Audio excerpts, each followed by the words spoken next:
Watch that boy, baby!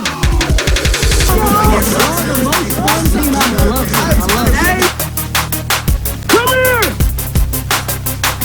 Let's go. Give me a flipper. All right. Are you ready, Troy? I'm ready. Let's go. Okay. Well, all right. Welcome to Amateur Hour. I'm here with Troy, and Troy wants to introduce our guest. Well, we have a special guest today, professional comedian, amateur horticulturist, a former ESPN Houston radio host, and just an overall current gentleman of leisure, Mr. Barry Laminack. That's a nice way of saying you don't have a job. That's very nice. That was a great way. I got fired on Monday. Thanks for bringing it up. That's well, nice to be here. I'm happy to be talking into a microphone again. So this is there. You go. Yeah. See? Thanks for having me. So Barry has just told me that it looks like that I'm broadcasting from outside of a convenience store. So if my manager comes by, I'm gonna have to go. But other than that, I think we'll be all right. Are we? By the way, is this like a Christian podcast? Or are we allowed to cuss? I don't like give me the ground rules. Is this like say whatever you want? Okay. Well, I didn't know. I didn't want to say something and have to put money in a swear jar money I don't have because I don't have a job anymore. You can still do that if you want, but no. I'm drinking an IPA, and it's not the first IPA. Okay. Very good. I was trying to make a Laminack, a crown with Diet Coke, but I don't have Diet Coke in this house. So I have a bunch of shit I have to get done, or I would be drinking with you guys. But I'm in the lab working on the next move, so I decided I couldn't get drunk today. Well, let's get into that. I want to know about let's talk about just your journey into comedy and getting into ESPN radio. Tell us about that. I want to hear what the journey was like. Yeah, well, it was kind of accidental. I mean, I really wasn't. I didn't grow up wanting to be in radio. I didn't grow up wanting to do sports talk, but I grew up listening to it, and I kind of grew up loving it. And same thing is true about comedy. I grew up at the age of 8. I knew I wanted to be a stand-up comedian. I watched Bill Cosby himself and memorized the whole thing, and used to do the entire set in my living room for whoever came over to the house, including my mom. She watched that shit probably 100 times. But but that's what I knew. Like, I knew I could make people laugh at 8 years old, and I was like, this feels good. It was like validation, like my parents got divorced when I was 6, and I used to make people, make them laugh while that was going on, and it was kind of a relief for the family. So you just kind of knew, okay, I can make people laugh. And then when I saw stand up for the first time, I was like, that's what I want to do. So the crazy thing is, I didn't decide to do it until I was 38 years old. 30 years later, I got laid off. Imagine that. There's a pattern. I'm unemployable. Which means I'm a good comic. Most comics, shitty employees. But I got laid off from a job, and I was sitting around not doing shit. I mean, I was just depressed, and my wife was the man of the house, and it was just sad. And I was like, fuck it. I really don't have anything to lose at this point. I might as well go do an open mic. And I have a friend in the business, John Wessling, that kind of gave me a little bit of guidance. He just said, just start going up, man. And I did. And that was 7 years ago. And I, outside of the quarantine, I still do it all the time. I earned not half of my living doing comedy, but close, which is not an easy. Comedy doesn't pay great when you're starting out. So that was a big feat for me. So yeah, and then the way I got into radio was, I knew AJ Hoffman. He and I were business partners, and we owned a website called The Cage Door in Houston, and it covered Houston MMA. And I had started doing comedy, and I was realizing I was kind of funny. And I told AJ, I was like, you should put me on the radio. And he was like, bro, it don't fucking work like that. No one just gets put on the radio because you know somebody in radio. I was like, nah, but I think I'd be pretty good at it. I'm pretty funny. He was like, I know you. You're not that funny. I know. I was like, all right, you see me as a threat. He was like, no, I don't. And then, but he told me, he goes, there was a contest at ESPN called Rock the Mic. I had never heard of it. I mean, I barely listened to the station, if I'm being honest.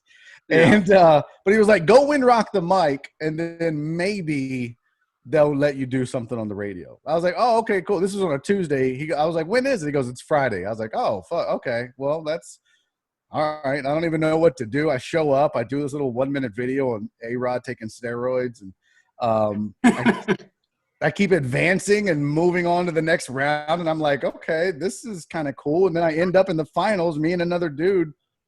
I end up winning. And Dave Tepper, who was the program director at the time, says, okay, here's what we're going to do. We just lost somebody on the weekend show on Sunday. So we're going to let you fill in for 6 weeks. If you suck, we're going to pull you. You can have your fucking prize and then scram beat it. That's the end of this. But if you're good, we'll work with you and we'll see how that goes. And that was almost 7 years ago. And my last day was Wednesday. So, yeah, I managed to start and end a career there, apparently. I don't know how that goes. And that Wednesday was tough. It was hard to listen to, especially when Trey called in. My God, dude. Trey had everybody crying. It was already emotional. You know, it was funny. I've been fired and laid off and let go and quit jobs, and it's never been an emotional thing. And I didn't even realize how much we had all invested into that show that made it feel like a family. And that's what was so sad about it. It was like the family was breaking up. And then, you know, knowing that it wasn't just me leaving, it was the whole show at the same time. So, yeah, I didn't expect it to be that emotional, but it was heartwarming, man. It gave me hope. I was like, oh, okay, shit. Well, maybe down the road we'll do something else and people will come and listen. So. Yeah, it was. I remember. Well, I'm going to say this real quick. We went up to the station and had Raheel on right before this, you know, the Corona hit, and he was talking about how lucky he was just to get into radio. He just kind of lucked. It was one of the lucky ones that got into it, and it was tough to see him have to, you know, go too, because he's been with Gal for so long. I mean, that was tough to see him have to go. Yeah, I did 3 years on the weekend and then 3 years in the midday. And so he was there, though, since 15, 60 days and left for a while, but came back. But, yeah, man, you know, fortunately, they told me it wasn't a performance thing. They said it didn't have anything to do with the show or me on it. It was just it's an economic thing, dude. I'm one of 33 million people that have fallen into the same issue. And it's, you know, my straw got drawn. Live to fight another day, I guess, you know? Yeah. Well, I watched some of your stand up on YouTube, and you're really funny. Thank you. Thank you. You had a thing about Dallas and Fort Worth freeways looking like a dick. Yeah, yep. That was pretty funny. I was like, this guy's pretty good. And Houston, 100% fact. Hey, we are the butthole of Texas. Don't let anybody tell you different. We know what we are. So it's dirty and brown down here, isn't it? I mean, come on.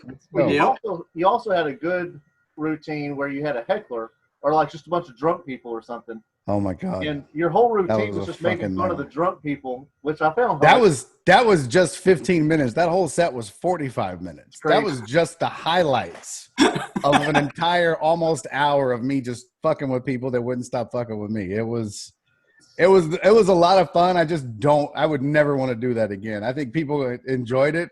But for me, man, I'm such a traditionalist when it comes to stand-up comedy. I don't like hecklers.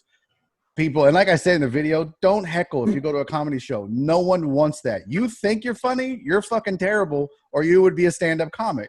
So shut up, enjoy the show, go home, you know, bang your wife, everybody's happy. But you're talking during the show. There's people that paid money to watch us on stage that do this for a living, not you. Shut the fuck up. That's the message. And that whole crowd was just like wild. So I was like, all right, well, I'm not. Was that the worst one? Was that the worst show that you had to deal with? As a show, yeah, that wasn't the worst heckler experience I ever had. And that one didn't get videoed, fortunately, because it ended up with the guy waiting in the parking lot for me for an hour. Oh, shit. Change. But it was by far one of the rowdiest crowds as a whole. Because it was like usually you'll get one person that won't shut up for a 30 or 45 minute set. And eventually you could just be like, hey, security, can y'all throw them out? And they're gone. But if I'd have done that, that'd have been the fucking show, because the whole crowd would have been thrown out. It would have been just, I was left. I would just be like, instead of throwing y'all out, I'm throwing myself out. I'm out of here. Fuck this place. But no, it was pretty wild, man. Yeah. I've always thought that stand-up comedy has to be just the toughest thing, especially when you're trying to build a fan base, or you're going from place to place, you're trying to make ends meet.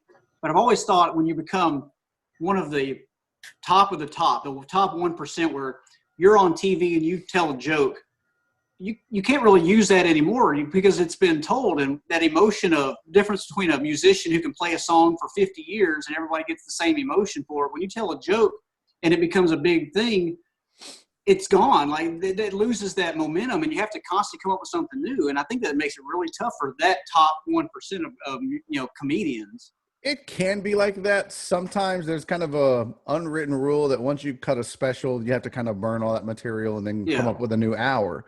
But if you have something that gets known, and I'll give this example because that is a question that comes up a lot, like, well, I guess you write a new hour every time you go on stage. Fuck no, it took me 7 years to get the hour and a half of solid A material I have. No, I'm not fucking, it's going to be another 7 years before I have another hour and a half probably. But you have stuff that you mix in and you're always writing. But when you think about it, guys like Andrew Dice Clay, when people go and see him, they don't want him doing a whole new hour every time. They want him doing the nursery rhymes. They want him, they want the hits just like a band. When you go and watch, well, I don't know, whoever your favorite band is, you don't want them doing all the new shit they're working on in the garage. Yeah. You want them to play the shit that made you a fan to begin with. And I think a lot of times that can be the same thing with comedy. I've had people, because I do this bit about Joel Osteen and during Hurricane Harvey, and that's a 3-year-old bit now. And I'll still have people in Houston that'll be like, oh man, you didn't do that bit tonight. And that's why we came. We wanted to see it. And I'm like, you've seen it though, right? They're like, oh yeah, but we'd love it. Like every time you do it, it's great for us. So, you never really get away from it if that's what attracted people to you. Sometimes it's just they just like you as a comic, but if something stands out, like that one ended up getting a couple 100,000 views around the city, and I kind of got known for that in stand-up. So people want to see it, so you do it. So I can watch. I'm sorry. So I could watch Carlin do baseball and football, or the 7 Dirty Words. I could watch that all day long. Yeah. Oh yeah. No doubt, man.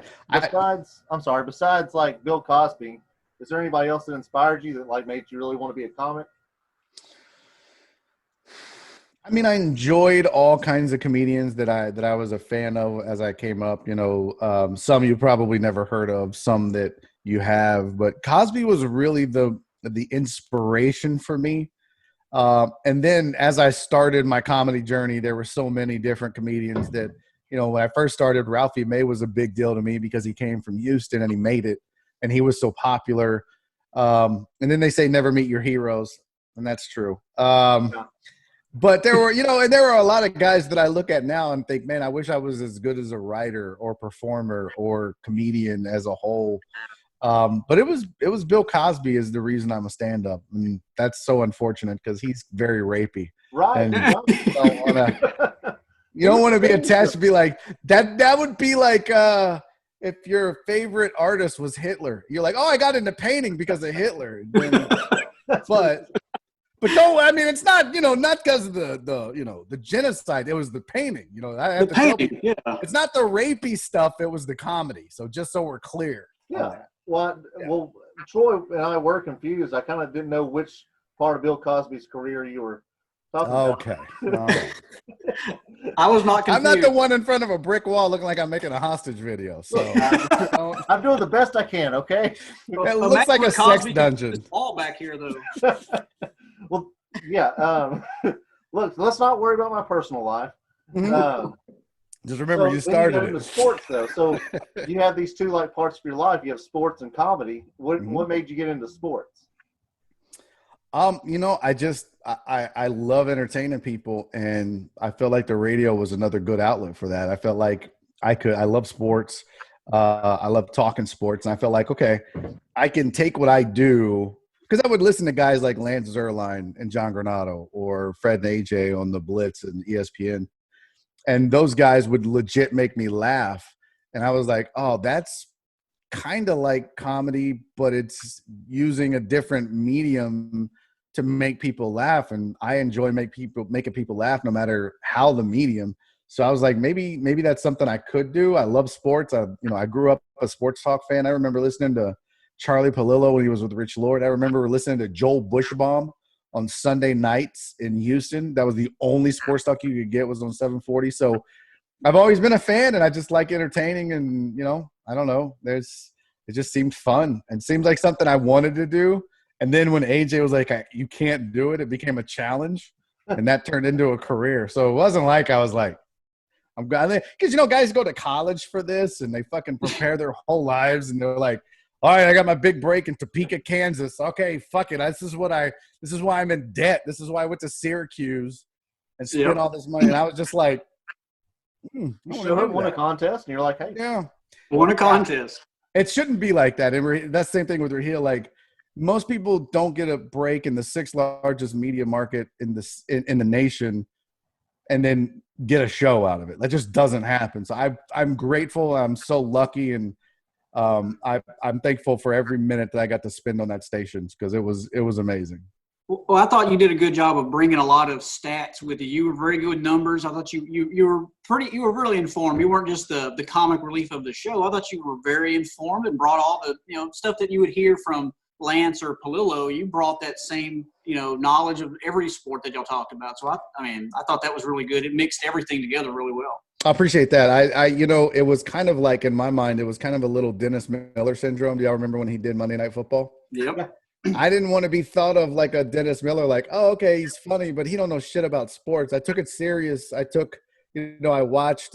They gave me a lot of shit about not being prepared and show prep and all this and that. But the fact of the matter is I took it serious, and I didn't want to go on with the same old bland sports takes, because I feel like some people in this business, you can tell that they don't have an original opinion. They go with either the safe opinion, or they'll go with the opinion that everybody else is saying because it's easy. They don't have to think of their own. So I tried to think outside the box. I tried to come up with something different, and I didn't always get there. And sometimes people were like, "That's fucking stupid," but at least it was original. So yeah. Well, okay. So right now, like, if you were on the radio right now and you got to choose any topic to talk about, what would you talk about? Let's say you had your own show. What would be your main topic? Your first topic? Oh, you mean like Wednesday? Like when that was Tuesday? Yeah, like that. Not like Thursday when I wasn't.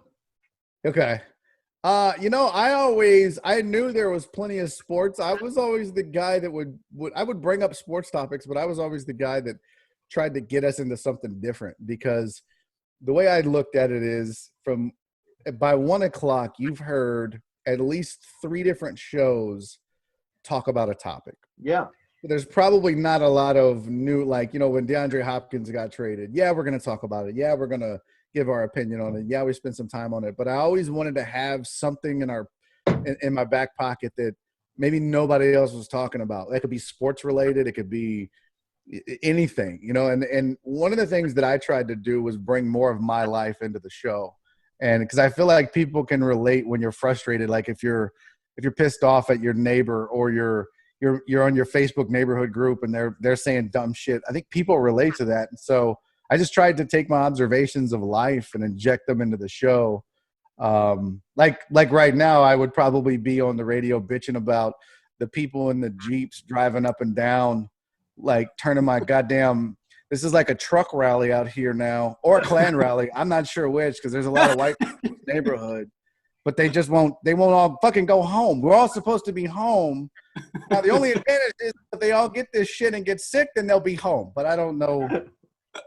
So that's probably might not be home. Yeah.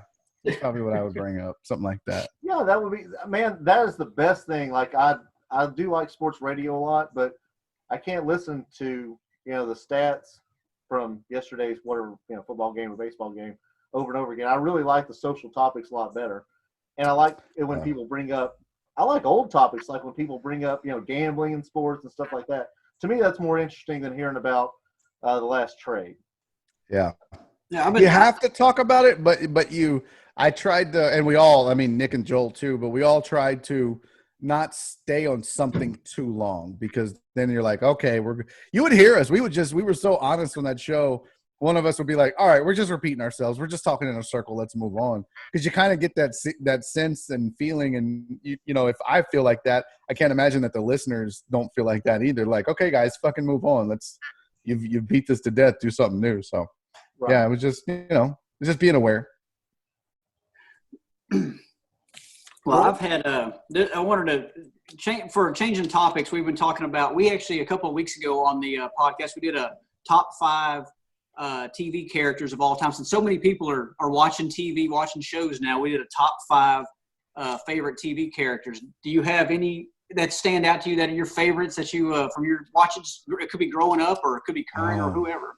Man, I tell you what, I think what Steve Carell did on The Office was so next level for me, because not only was he funny, but it was the nuance of the funny. It was a slight little look where, you know, he would just like a little lip bite when he would say something where he'd be like, and like, fuck, that little bitty movement gets the biggest laughs.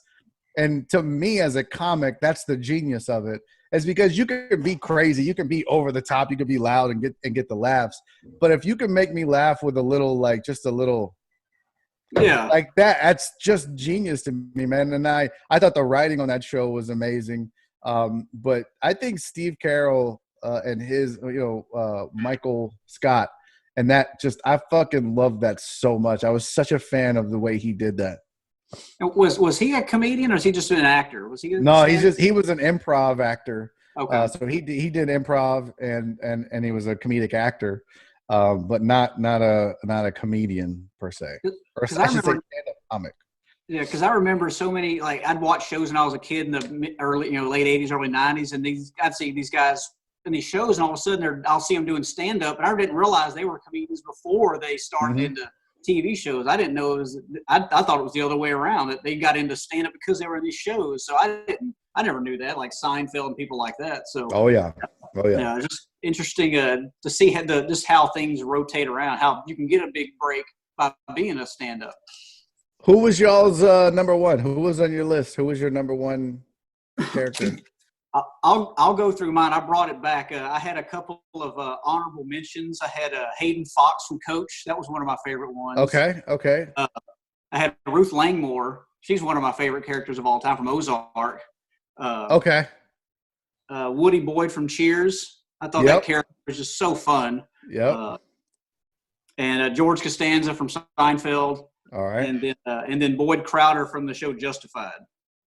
I didn't watch Justified. That's a good list, though. That's a good list. That's you got variety in there. It's a little different. Yeah, it's got some variety to it. Cody, what was your list like? I'm not prepared, so I forgot to bring anything. But I mean, I've been working long here at the 7-Eleven.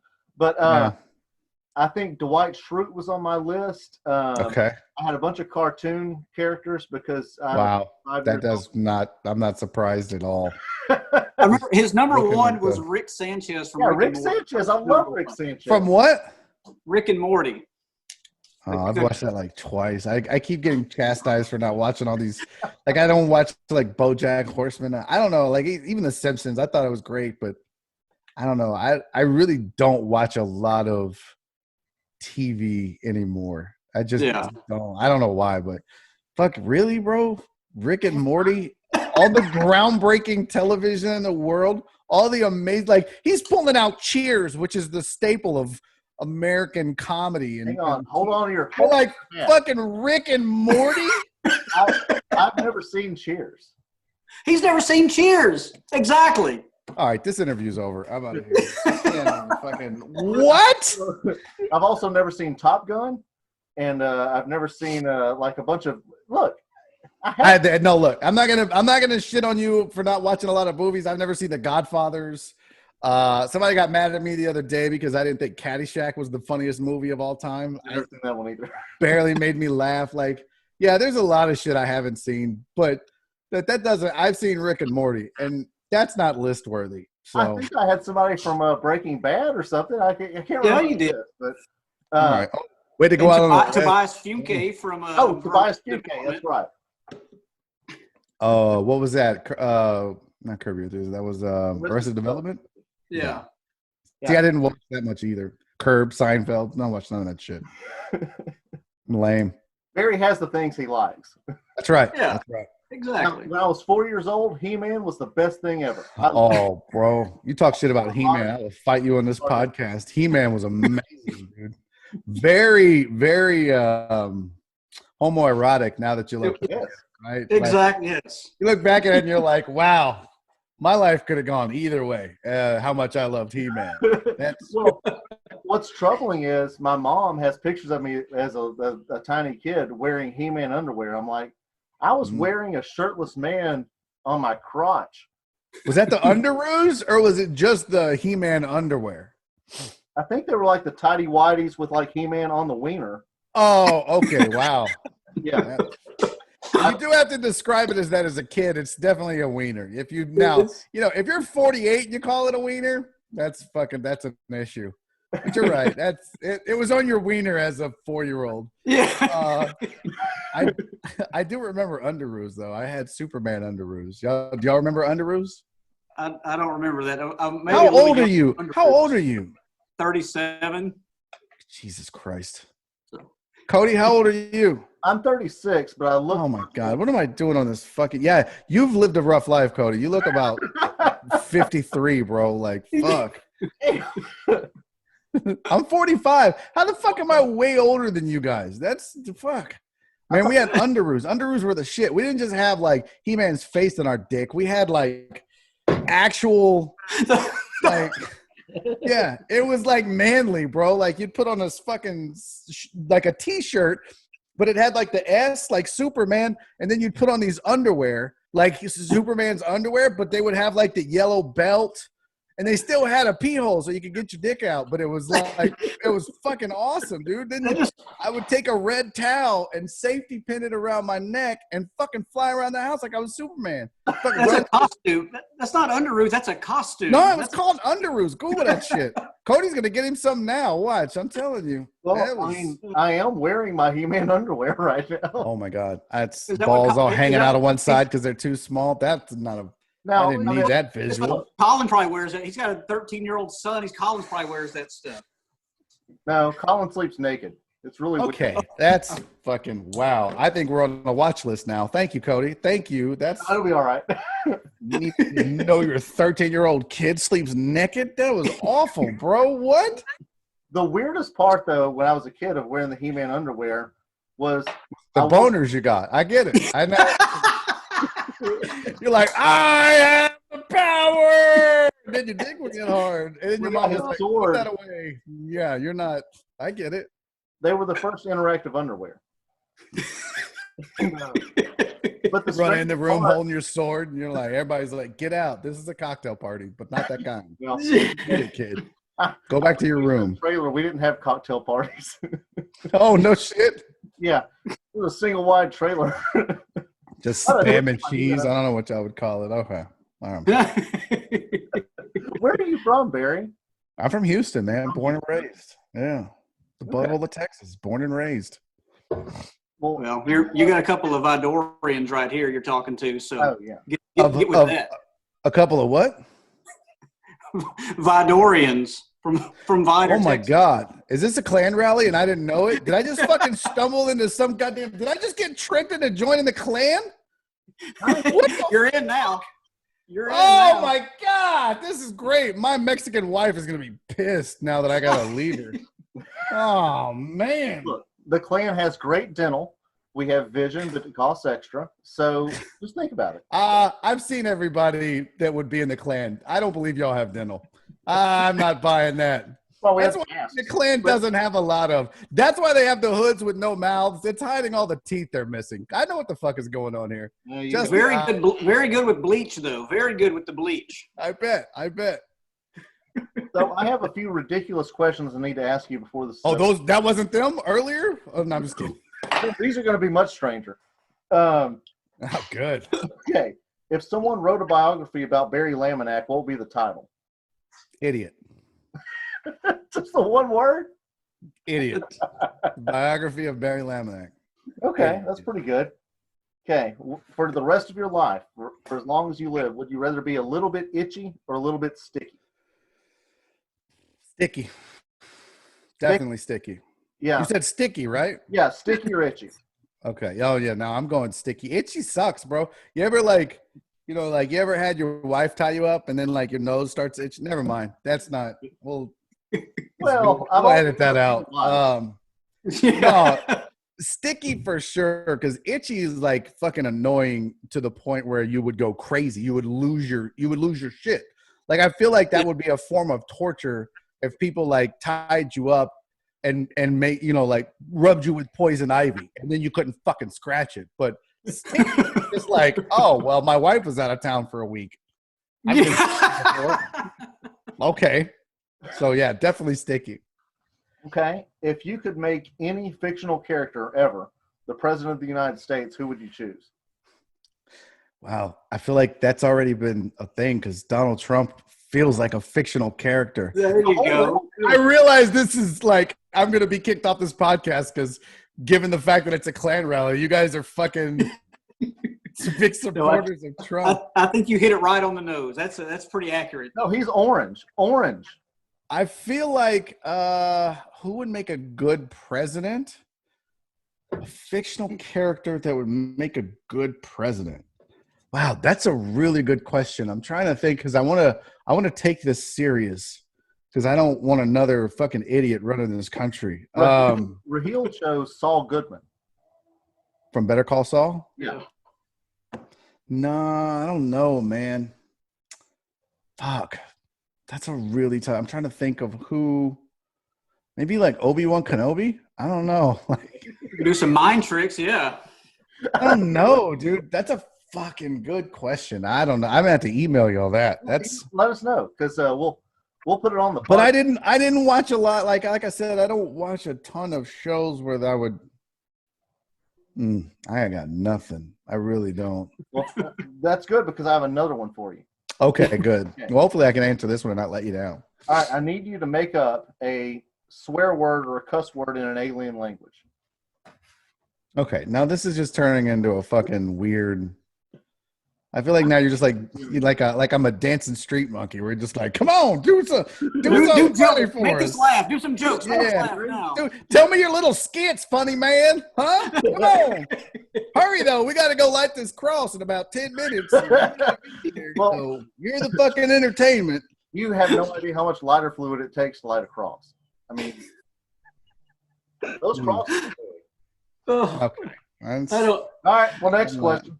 Do you damn, dude, I didn't want to. I didn't get to answer it. I don't. But I just. It's not making up a swear word. It's in an alien language. Yeah. Because I was gonna say like dong snot, but that's not alien. So yeah. I like that. Okay. Okay. Do you have any debilitating phobia? Can we use that from now on instead of saying cum? Can we just say dong snot? That would be. Snot, yeah. I'm going. Okay. That sounds like something Andrew Dice Clay would say in one of his specials. Wow. I will go to Pornhub as soon as it's over and type in dong snot. New category. See what happens. I don't know. Watch somebody already have made that up. Now I'm just a hack stealing shitty curse words. It's on Urban Dictionary already, I bet. Probably. Yeah. Dong snot. Okay. Do you have any debilitating phobias? Bees and really wasps more than bees. Yeah. Okay. Wasps. So because wasps can fuck me up more times, or yeah, and I've been stung, and it hurts, but not like life threatening. But I feel like I was probably killed by a herd of wasps. I don't know. Is it a herd? Is it a gaggle of wasps? I don't know what it would be. Troy and I have a groups of animal names, so we do come up with those a lot. Yeah, I don't know. What is it? Is it a swarm? A swarm of wasps. I feel like I might have died in a previous life because of that. So I am terrified of what. Now I've gotten better with like honeybees. Like if you have flowers or something out in the yard and the honeybees come around and pollinate those don't fuck with you, and I've learned that.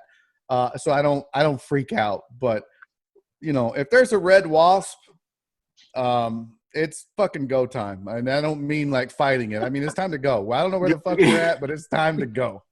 I don't know why either, but yeah. Okay, my last debilitating question. I have one more stupid question. What is Antonio Brown doing right now?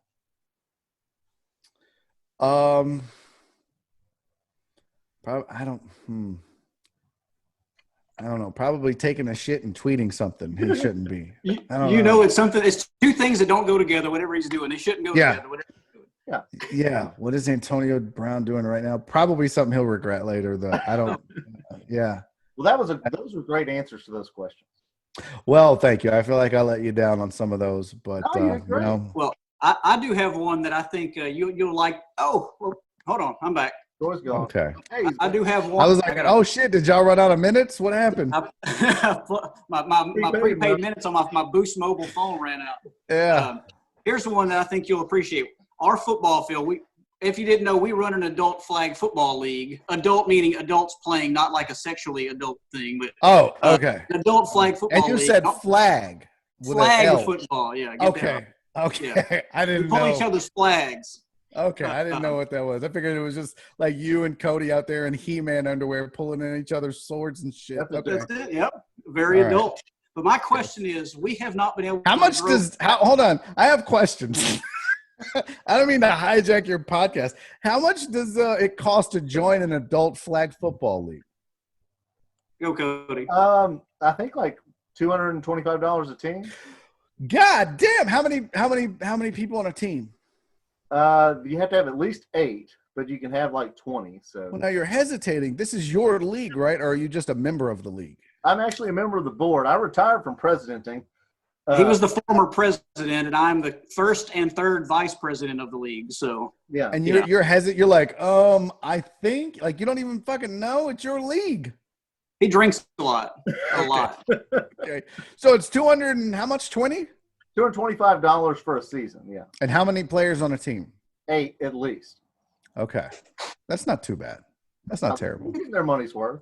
Okay. That's cool. And y'all pay for the referees, or is there like you got to pay for the referees when they show up?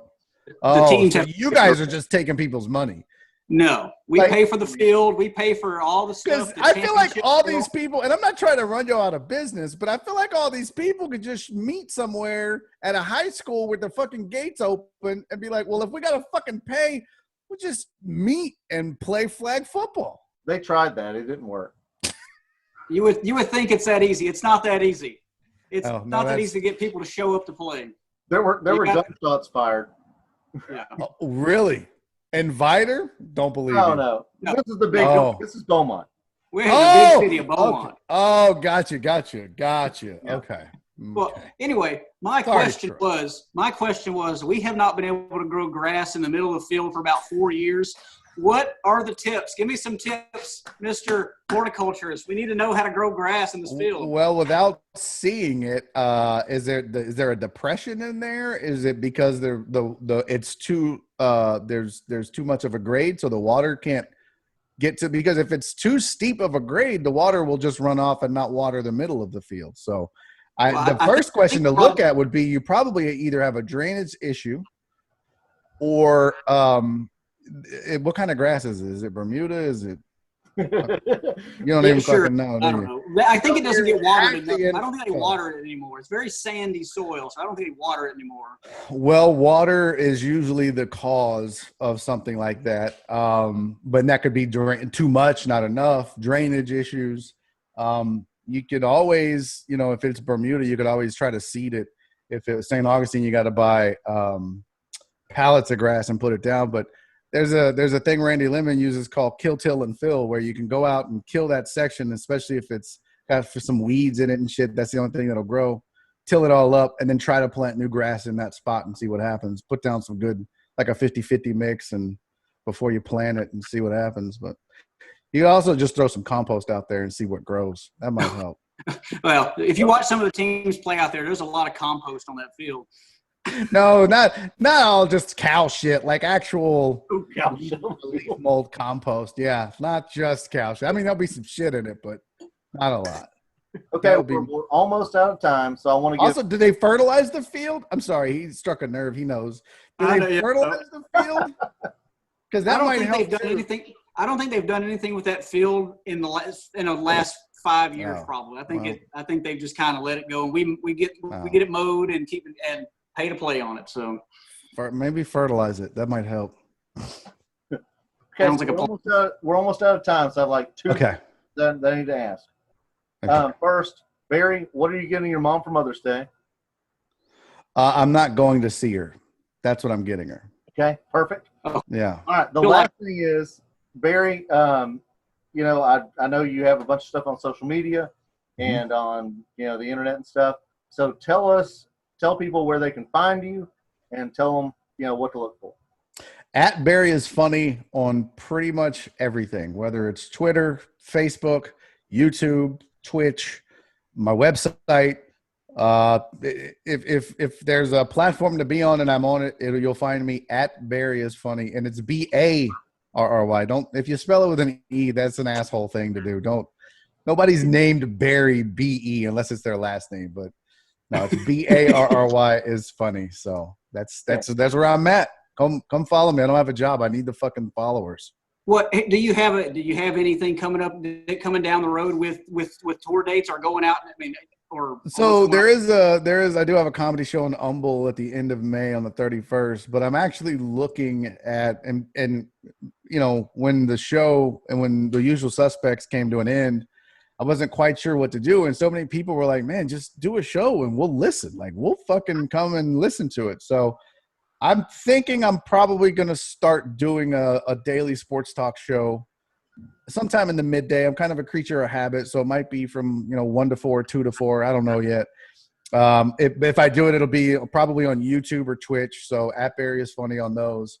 And then I might try to stream it through some sort of app, whether it's, you know, some podcast app or whatever. That way people can listen live that way too. So yeah, I'm working on that. That's kind of that's why I hadn't been drinking tonight. I got to get that shit lined up and figured out. So awesome. Well, Barry, we really appreciate you being on. We love talking to you, dude. You're funny. Thank you guys for having me, man. This was a lot of fun. You guys keep doing this. How many episodes are you in now? 56. 56 nice. Or 57, yeah. It's badass, man. We all keep plugging away, man. So they're mostly terrible. Well, the production value on your end super high. It's really. I got the wall. Yeah, you got a dead plant and a fucking random cord. No, actually. And no, watch this. He makes these things. This is an anthill casting. Oh no shit! Yeah, that's badass.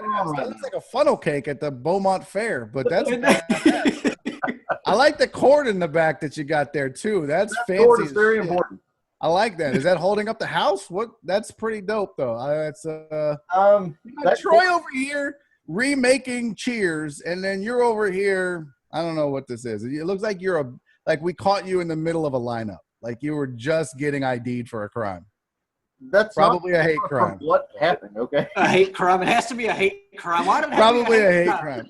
Because we know what's going on here, fellas. Come on. Well, this has all been fun.